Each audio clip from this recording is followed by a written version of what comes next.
तो बच्चों मेरे पास आ चुका है कक्षा 12वीं का त्रैमासिक परीक्षा 2022-23 का जो राजनीतिक पेपर है, ठीक है, सेट ए है हमारे पास। 12 बच्चे जो है उसको फटाफट आप स्क्रीनशॉट लेते जाना है, ठीक है, क्योंकि हमारे पास समय नहीं है कि हम इसको आपको पूरा सॉल्व करवाएं बच्चों।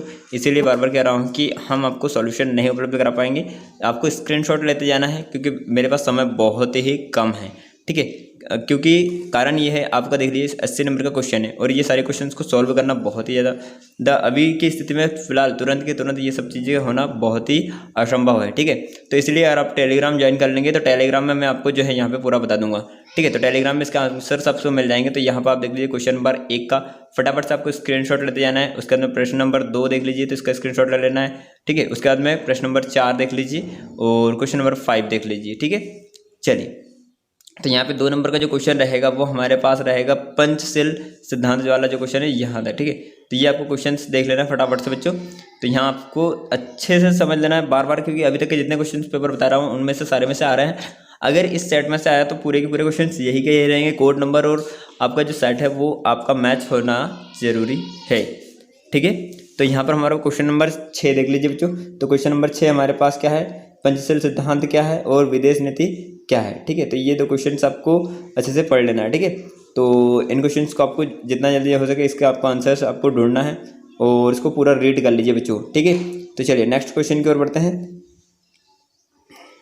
बच्चों बहुत सारे बच्चों का कमेंट आता है कि यह क्वेश्चन पेपर रियल है, तो मैं आपको बार बार यही चीज़ बताते रहता हूँ, पूरे वीडियो में बताते रहता हूँ कि आपका अगर सेट और क्वेश्चंस आपके सेट और कोड एक ही हुआ, सेम हुआ, तो पूरे का पूरा क्वेश्चन पेपर जो है यही का यही आने वाला है। ये आपको मैं पहले से ही बता चुका हूँ। तो बार बार ये इस तरह के क्वेश्चंस करने की आपको आवश्यकता तो पड़नी नहीं चाहिए, ठीक है। हालांकि अगर आपको इसके दर से अगर कोई मेरे पास फिर से आ जाता है तो मैं आपको उसको टेलीग्राम में आपको उपलब्ध करा देता हूँ, है ना। तो टेलीग्राम में आपको उसका आंसर मिल जाएगा, ठीक है। तो या फिर क्वेश्चन पेपर आपको मिल जाएगा। यहाँ पर देख लीजिए अब हमारे पास क्वेश्चन नंबर 6 हमारा है। तो क्वेश्चन नंबर 6 मैंने आपको बता दिया। क्वेश्चन नंबर 7 देख लेंगे। तो 7 जो हमारा क्वेश्चन है वो क्या है, हमारा दल बदल का अर्थ है, ठीक है। पहला क्वेश्चन हमारा क्या था, पंचशील सिद्धांत क्या है, और दूसरा हमारे पास अथवा में उसके जो है विदेश नीति क्या है। तो इसका मैं आपको बता चुका हूँ, ये क्वेश्चन हमने पढ़ लिए हैं, ठीक है। दल बदल का अर्थ क्या है और उसके बाद में यहाँ पे निशस्त्रीकरण क्या है, ठीक है। यहाँ देखिए क्वेश्चन नंबर 7 और निशस्त्रीकरण आपका जो है ये क्या है। तो ये वाले क्वेश्चन को आपको पूरे के पूरे, आपके पास अगर गाइड हो तो गाइड में सब कर लीजिए, प्रश्न बैंक में से आपको जहाँ से हो सके, या फिर मोबाइल में आप इस क्वेश्चन को सर्च करेंगे तो आपको इसका सॉल्यूशन जो है मिल जाएगा बच्चों, ठीक है। बिल्कुल टेंशन ना ले, सारे के सारे क्वेश्चन का आपको सॉल्यूशन मिल जाएंगे। आप मोबाइल में जैसे सर्च करेंगे क्वेश्चन को, ठीक है, तो ये क्वेश्चन का आपको सॉल्यूशन वहाँ पे मिल जाएगा, ठीक है। तो क्योंकि कारण ये है बच्चों कि अभी समय बहुत ज़्यादा नहीं है हमारे पास, कम है, इसी कारण से मैं आपको यहाँ पे सॉल्यूशन नहीं उपलब्ध करा रहा हूँ, है ना। तो उसके लिए मैं माफ़ी चाहूँगा बच्चों, ठीक है। बहुत से बच्चों का आता है कमेंट कि सर सॉल्यूशन उपलब्ध करा। तो अगर आपको फिर भी समझ में नहीं आ रहा है या फिर सॉल्यूशन नहीं मिल रहा है तो आप हमें टेलीग्राम पे जाइए। तो टेलीग्राम पे जैसे भी जो भी कुछ आएगा मेरे पास तो मैं आपको वहाँ पे उपलब्ध करा दूंगा, ठीक है। तो यहाँ पे हमारे पास जो क्वेश्चन जो है वो हमारे निशस्त्रीकरण क्या है, तो इसका भी आपको वहाँ पे सॉल्यूशन मिल जाएगा, ठीक है। तो चलिए फिर अब हम देखते हैं नेक्स्ट क्वेश्चन।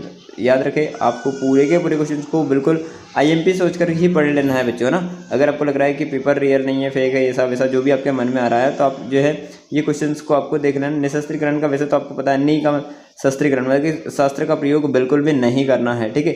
यहाँ पे आप इसका इस प्रकार से इसका समझ सकते हो, ठीक है। और दल बदल का तो आपको पता है कि दल बदल मतलब कि दलों का बदलना है ना, मतलब कि एक दल से दूसरे दल, मतलब कि जो पार्टी चेंज होती है उस तरह की, है ना। क्वेश्चन नंबर 8 देख लीजिए। तो क्वेश्चन नंबर 8 जो है हमारे पास वो है हमारा, विश्व बंधुत्व से क्या तात्पर्य है, ठीक है। क्वेश्चन नंबर 8 क्वेश्चन देख लीजिए। मैंने आपको ये ऊपर के तीनों क्वेश्चंस का आपको 4 क्वेश्चन जो हैं उसको बता दिया। निशस्त्रीकरण का मैंने अभी बताया आपको, ठीक है।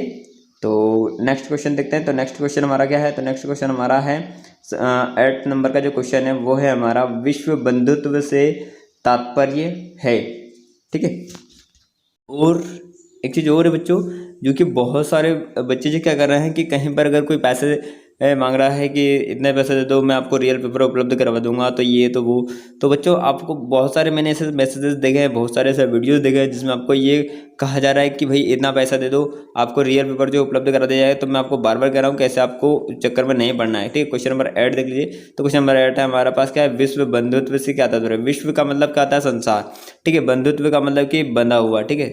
विश्व बंधुत्व का मतलब हो जाएगा विश्व का एक साथ, मतलब कि सभी को कब बंधा हुआ, मतलब एक साथ एकजुट होना, ठीक है। विश्व बंधुत्व मतलब कि एक साथ सभी का जो व्यवहार है वो ही समान व्यवहार होना चाहिए और सभी एक दूसरे से जुड़े हुए होने चाहिए। तो इस प्रकार से विश्व बंधुत्व का इसका तात्पर्य हो जाएगा। लेकिन आप इसका भी सर्च कर लीजिए, मैं आपको मेरे अनुसार समझा रहा हूँ, ठीक है। और आप इसका आंसर जो है गाइड में या पुस्तक में या फिर आपको जहाँ भी मिले, ठीक है। नेक्स्ट क्वेश्चन है, तो अथवा वाला जो है या तो आप इसे कर लीजिए या तो इससे कर लीजिए। तो हमारा क्वेश्चन है, सार्क संगठन में कौन कौन से देश शामिल हुए हैं। तो सार्क संगठन में आपको, आप जैसे क्वेश्चन का आंसर सर्च करेंगे तो आपको उसका आंसर भी मिल जाएगा बच्चों, ठीक है। इससे कि सार्क संगठन में कौन कौन से देश शामिल, चलिए स्क्रीन पर देख लीजिए। स्क्रीन पर आपको मैं बता रहा हूँ कि सार्क संगठन में जो देश शामिल थे उनका नाम है भारत, पाकिस्तान, बांग्लादेश, श्रीलंका, नेपाल, भूटान और मालदीव, ठीक है। ये जो देश हैं, ये देश जो हैं सार्क संगठन में शामिल हुए थे, ठीक है। तो इनको आपको अच्छे से याद कर लेना है बच्चों, ठीक है। तो स्क्रीनशॉट ले लीजिए भले, अब इनका आंसर जो है आपको, ताकि आपको याद रहे, ठीक है। चलिए नेक्स्ट क्वेश्चन की ओर बढ़ते हैं। तो नेक्स्ट क्वेश्चन हमारे पास जो है उसको देखेंगे। तो इसके लिए आपको सबसे पहले एक इस चीज़ को अच्छे से याद करके रखना है कि सार्क संगठन में जो देश शामिल हुए थे उनका नाम, ठीक है। तो जो नाम मैंने आपको बता दिया उन नाम को आप अच्छे से समझ लीजिएगा, ठीक है। अगर कोई भी दिक्कत आती है तो आप हम कमेंट कीजिए, तो हम इसका भी आपको सोल्यूशन जो है उपलब्ध करा देंगे, ठीक है। लेकिन आपको रीड करना है पूरा। नेक्स्ट क्वेश्चन की ओर बढ़ने से पहले मैं आपको बार बार कर रहा हूँ, ठीक है। तो आप अच्छे से समझ लिए बच्चों, है ना। चलिए नेक्स्ट क्वेश्चन की ओर बढ़ते हैं।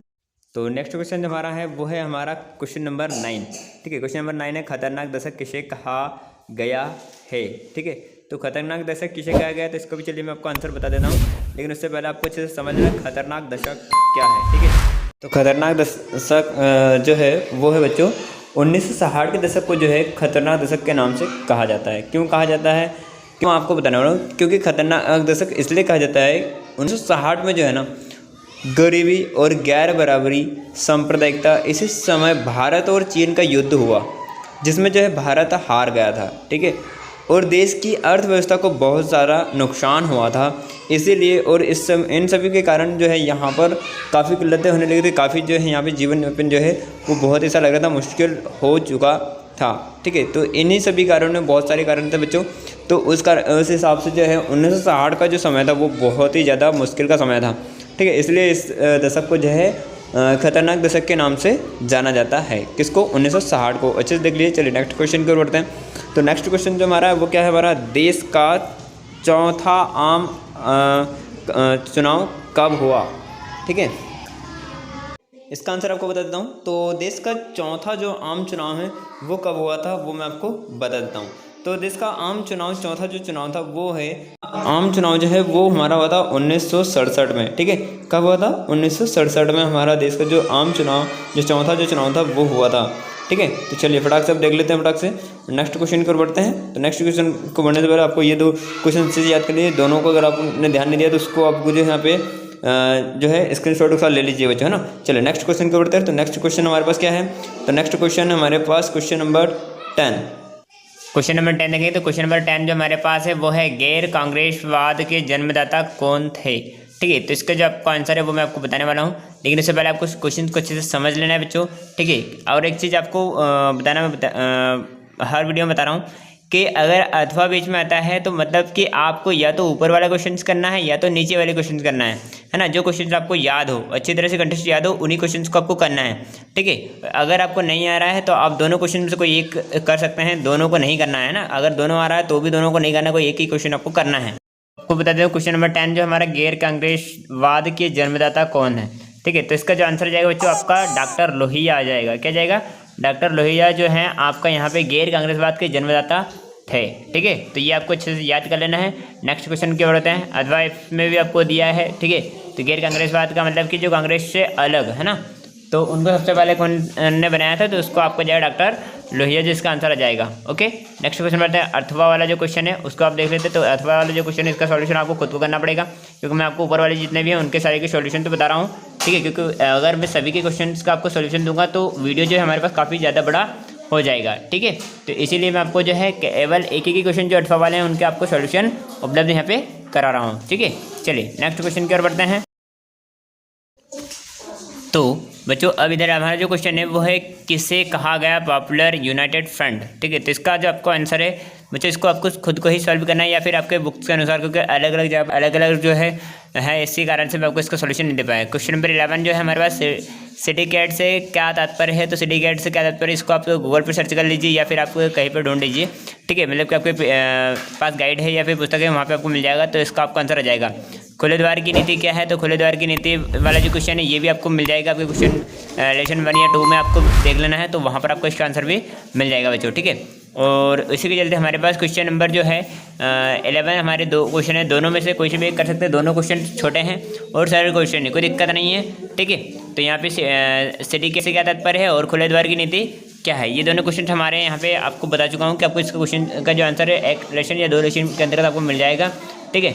यहाँ पर उसके बाद में आपका जो नेक्स्ट क्वेश्चन है हमारे पास 12 नंबर का जो क्वेश्चन है यूरोपियन यूनियन, ठीक है। तो ये वाले क्वेश्चंस को हम जो है अब बाद में करेंगे। तो चलिए यहाँ पे देख लेते हैं। पहले देख लीजिए कुछ क्वेश्चंस आपको यहाँ पे बता रहा हूँ, तो उन जो क्वेश्चन हमारे रह जाएंगे उसको हम नेक्स्ट वीडियो के अंदर कर लेंगे, ठीक है। तो चलिए फटाफट से देख लीजिए बच्चों, ये आपके क्वेश्चन इतने कंप्लीट हो चुके हैं। इन क्वेश्चंस को आपको अगर खुले द्वार की नीति वाला जो क्वेश्चन है इसका आपको सोल्यूशन चाहिए, तो चलिए मैं आपको इसका भी इस वीडियो के डिस्क्रिप्शन में इसका आंसर आपको मिल जाएगा, ठीक है। ओके, चलिए फिर मिलते हैं एक नए वीडियो के साथ, तब तक के लिए बाय, वंदे मातरम, जय हिंद।